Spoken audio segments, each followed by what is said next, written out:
Fala, galerinha, beleza? Eu sou Marcelo Bolinha e vou falar um pouco sobre notação científica, ordem de grandeza e velocidade média. Bom, a notação científica, ela faz parte, da física dos números. É o link entre a matemática e a física. E a notação científica, ela é uma forma simples de representar valores muito grandes ou muito pequenos. Ela é baseada nas potências de base 10, tá? E toda notação científica, ela vai ser da seguinte forma: eu vou ter um número e ele sempre vai ser 10 elevado a n. O que acontece? Quando esse número aqui, tá? Ele é multiplicado pela base 10, pela potência de base 10, ele tem que obedecer uma regra. A regra para esse número estar em notação científica é que ele seja menor ou igual a 9, maior ou igual a 1. Então, essa é a condição para se escrever uma notação científica. E esse n aqui é exatamente a potência de 10 que a gente representa, certo? Então, por exemplo, se eu tiver o número, 336 mil quilômetros.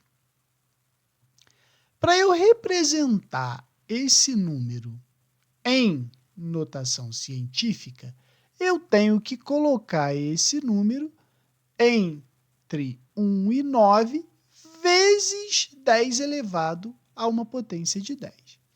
Então, veja bem, a primeira coisa que a gente pode escrever é isso aqui, 336 vezes 10 a terceira quilômetro.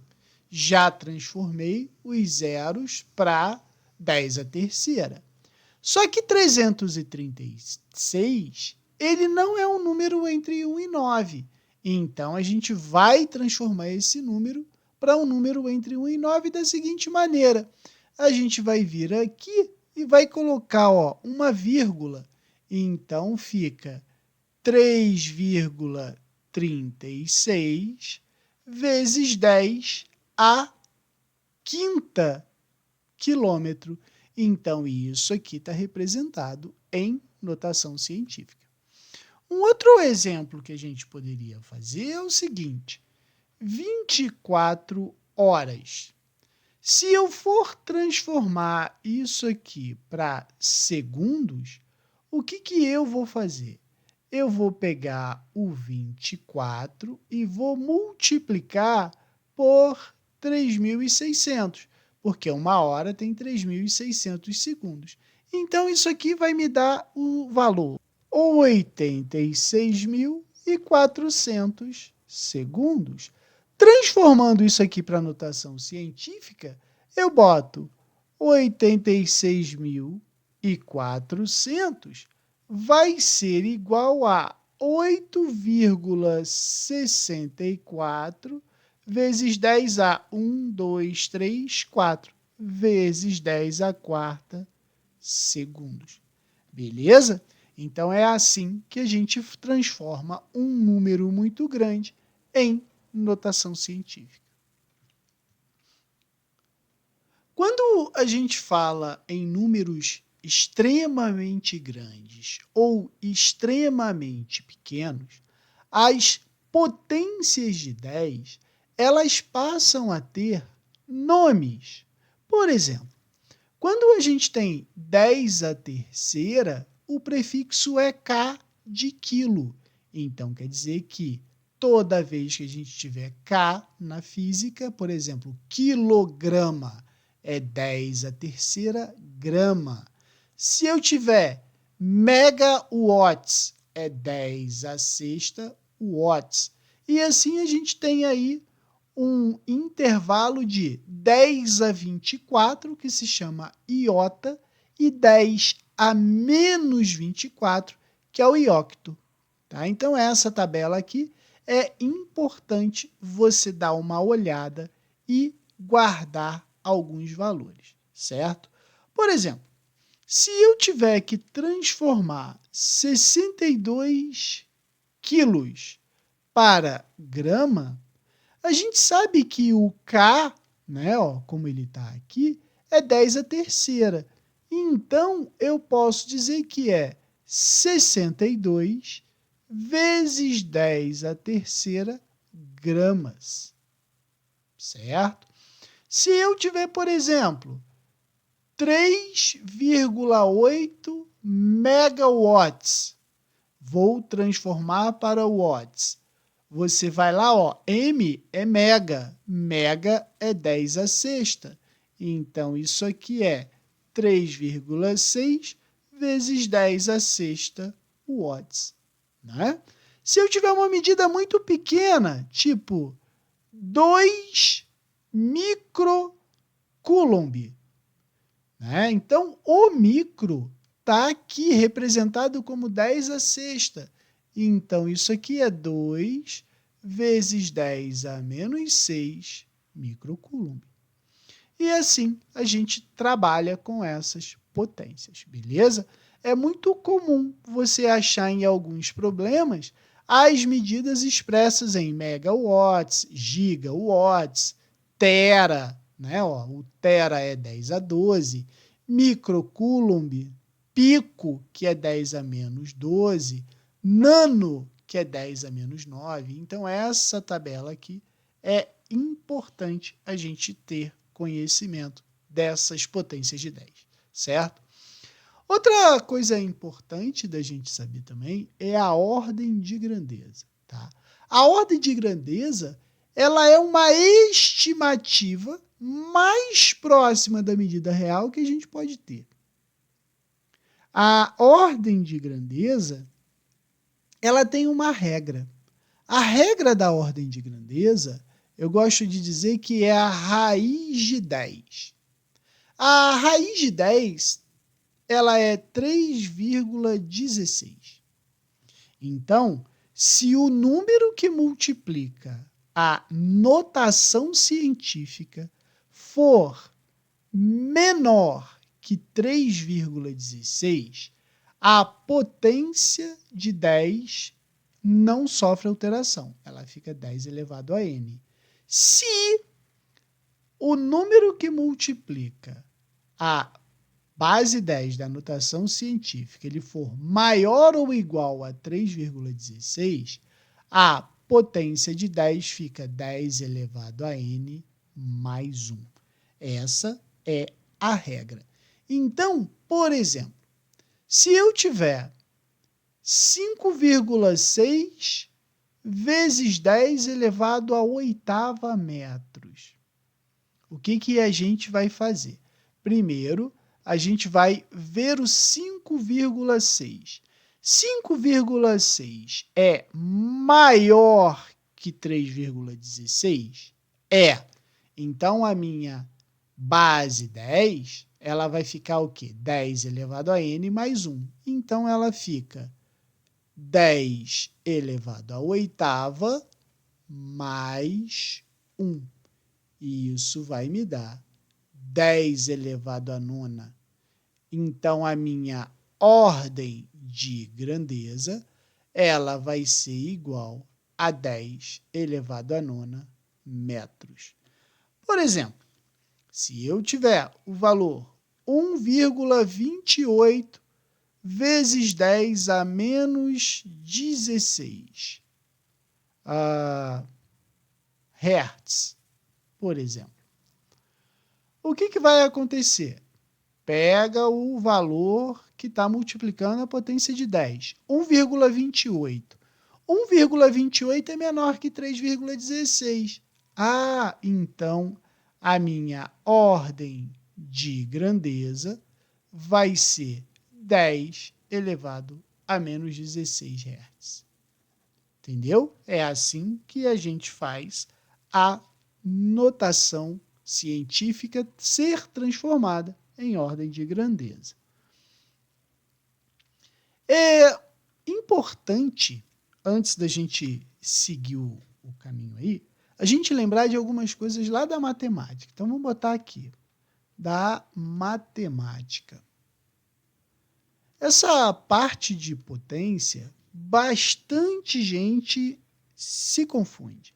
Então, lá da matemática, a gente tem que lembrar algumas propriedades das potências. A primeira é o seguinte: se eu tiver 10 elevado a n e essa potência for multiplicada por um número m, então é 10 elevado a n vezes m. Se eu tiver, por exemplo, 10 elevado a n divididos por 10 elevado a m, e isso aqui vai ser, repete a base, 10 elevado a n, vezes a potência que está embaixo, ela sempre vai subir com o seu sinal trocado. Então, vai ser 10 elevado a menos m.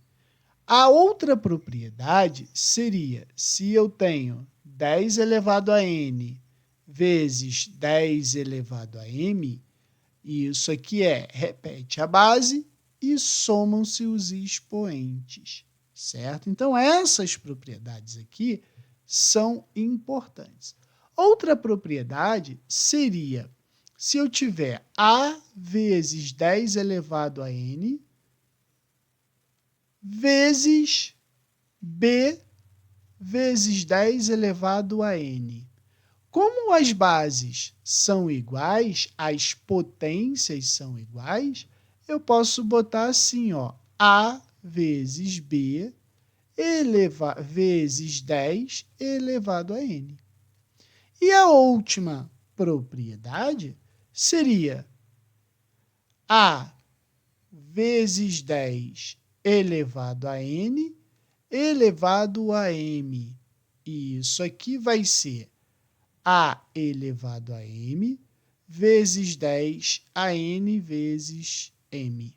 Beleza? Então, essas propriedades são propriedades importantes para que a gente consiga fazer as operações com notação científica de uma forma mais tranquila. Bom, as grandezas físicas primárias são massa, espaço ou comprimento e tempo. Tá? A massa é uma grandeza física que vai determinar a quantidade de matéria de um corpo. E no sistema internacional, ela é o quilograma. Então, a gente tem que lembrar que 1 quilograma corresponde a 1000 gramas. Estou falando do sistema internacional de medidas, certo? A medida de espaço ou comprimento, ela vai determinar a distância entre dois pontos, certo? E a sua medida no sistema internacional é o metro. Porém, é usual eu ter as seguintes relações.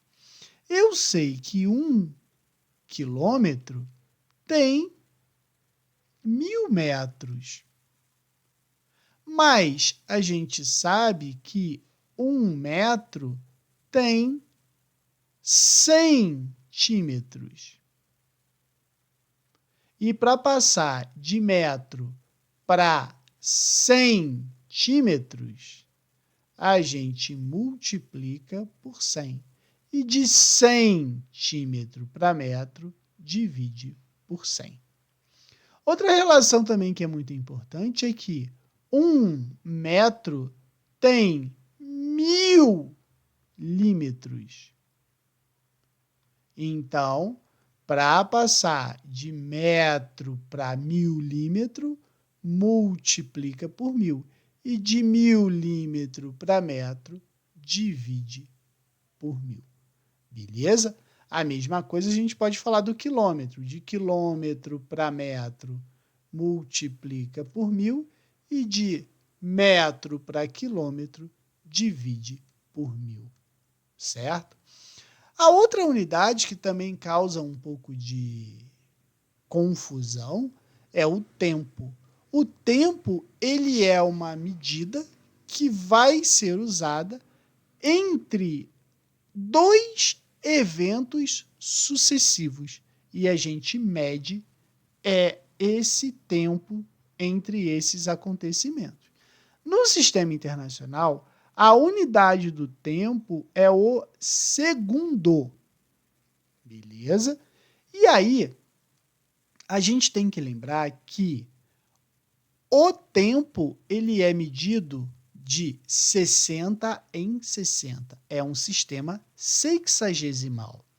Então, a gente sabe que uma hora tem 60 minutos, um minuto tem 60 segundos. Então, eu posso dizer que uma hora tem 60 vezes 60 segundos, ou seja, 3.600 segundos. Tá? Cuidado com isso. Bom, cinemática dos corpos são os conceitos básicos, né? O que é referencial ou sistema de referência? O referencial é uma coisa muito importante da gente ter bem claro na física, tá? Ele é formado por um ponto ou um corpo que a gente utiliza para determinar se o corpo está em movimento ou em repouso. A direção que o corpo está indo também. Então imagine o seguinte, ó, eu tenho lá um caminho, tá? Aqui eu vou falar, vamos botar assim. Aqui seja a igreja e aqui a sua casa, tá? E você está indo com o seu carro para cá. Veja bem, se eu disser que isso aqui é o seu movimento, você vai perguntar assim para mim, e eu tô indo para onde? Não tô mostrando o meu referencial. Eu tô indo para a igreja ou eu tô indo para casa? Então, a gente tem que usar o sistema de referência. Por isso que o referencial é muito importante. Se eu vier aqui e colocar uma seta para lá, você vai falar assim, entendi. Então quer dizer que eu estou indo da igreja para casa. Isso. Então a gente criou um sistema de referência para o meu movimento.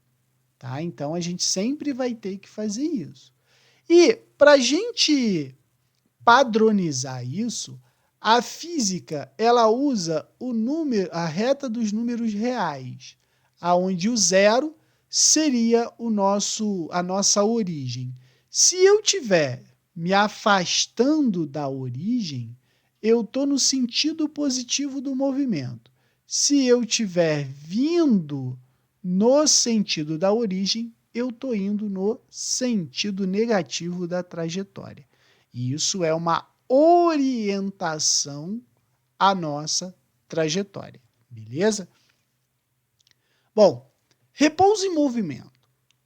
O repouso e o movimento, ele é uma coisa que causa um pouco de dúvidas.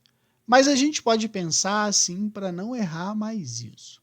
Pensa o seguinte, se você está parado na beira da estrada e passa um ônibus, você olha as pessoas que estão dentro do ônibus e, em relação a você, ao referencial como é importante.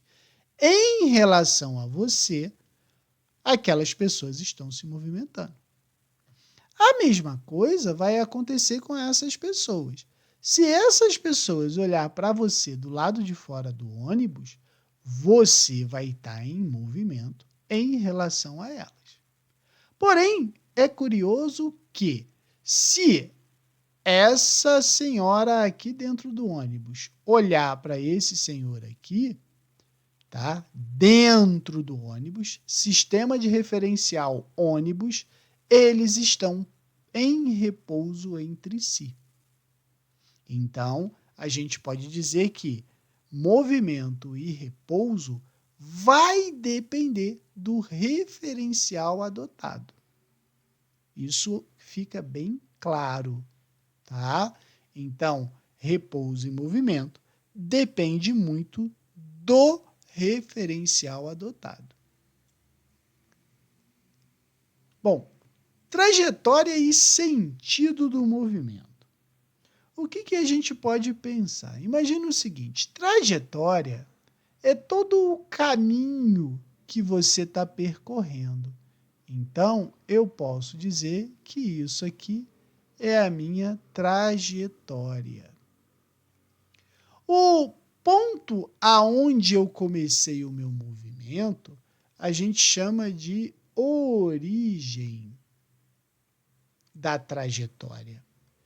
E aí, se a gente estiver indo nesse sentido, eu estou me afastando da minha origem. Então, eu estou indo no sentido positivo.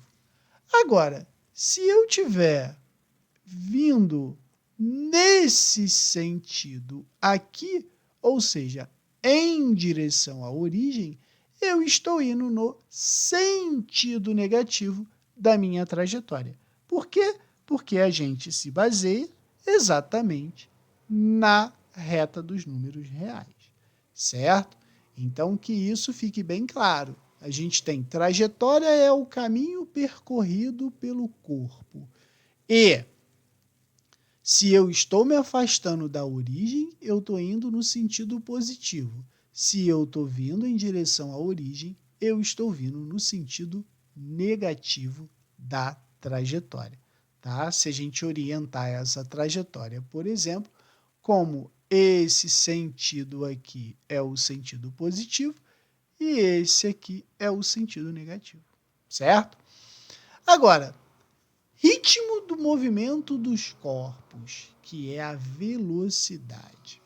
Veja bem, a velocidade ela pode ser pensada da seguinte maneira.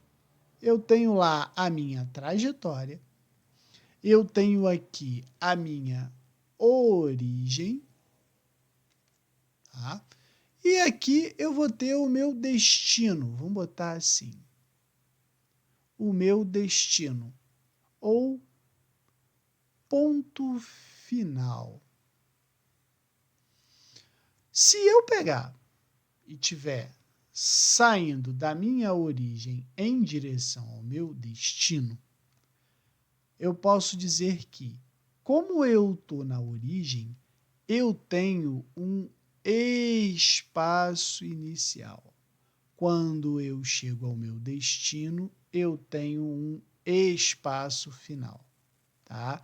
Então, a gente sabe que S0 é espaço inicial e o meu S é espaço final. O zero embaixo significa início, sem o zero, final. E aí, o que acontece? Quando a gente começa a se movimentar, a gente instintivamente começa a pensar no tempo decorrendo. Então, quando eu começo o meu movimento, eu começo no meu T0 e quando eu chego aqui no meu destino, eu tenho um tempo final. Então, eu posso dizer que o T com um zerinho embaixo é o quê? Tempo inicial. E só o T é tempo final. Certo? Agora, se a gente for pensar em termos da velocidade média, a velocidade é a rapidez com que você faz determinado evento, certo? Quanto mais rápido você faz determinada atividade, mais veloz você é. Então, o conceito para velocidade média é exatamente a rapidez com que você faz determinada trajetória. Então, eu posso dizer que a variação do espaço sobre a variação do tempo vai ser a velocidade, a nossa rapidez. E aí, aqui, a gente tem que lembrar que velocidade é igual. Quando eu falei para você de espaço inicial e espaço final, a variação do espaço ela sempre vai ser representada pelo espaço final menos o espaço inicial. Então, todas as vezes que você vê o ΔS, lembra que é espaço final menos espaço inicial. A mesma definição a gente tem para tempo, né? A variação do tempo vai ser igual ao tempo final menos o tempo inicial.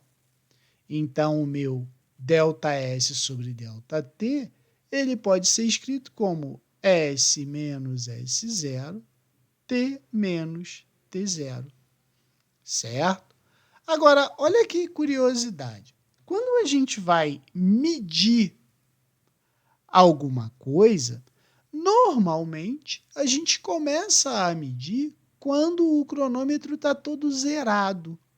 Você pega um tempo de referência que seja o início, o zero de tudo. Então, eu vou chamar o meu T0 de zero. Meu início de tudo vai ser no zero. Então, vai ficar assim, ó. Velocidade é igual a S menos S0 sobre o tempo. E aí, aqui a gente começa a fazer umas adaptações para que as contas fiquem mais fáceis. Não é mais fácil multiplicar do que dividir? Então, o que eu vou fazer? Eu vou pegar o T e vou subir para multiplicar com o V. Então, vai ficar assim, ó, VT é igual a S menos S0. Agora, subtrair não é mais complicado do que somar? Então, eu vou pegar o menos S0 e vou passar para o outro lado da igualdade. Então, vai ficar assim, ó, VT mais S0 é igual a S. Organizando isso aqui, eu posso dizer que S é igual a S0 mais VT. Essa equação que eu tenho aqui, ela é chamada de função horária dos espaços, que é uma equação muito utilizada no movimento uniforme que a gente vai ver logo a seguir, beleza? Qualquer dúvida, deixe nos comentários e assista os exercícios, beleza?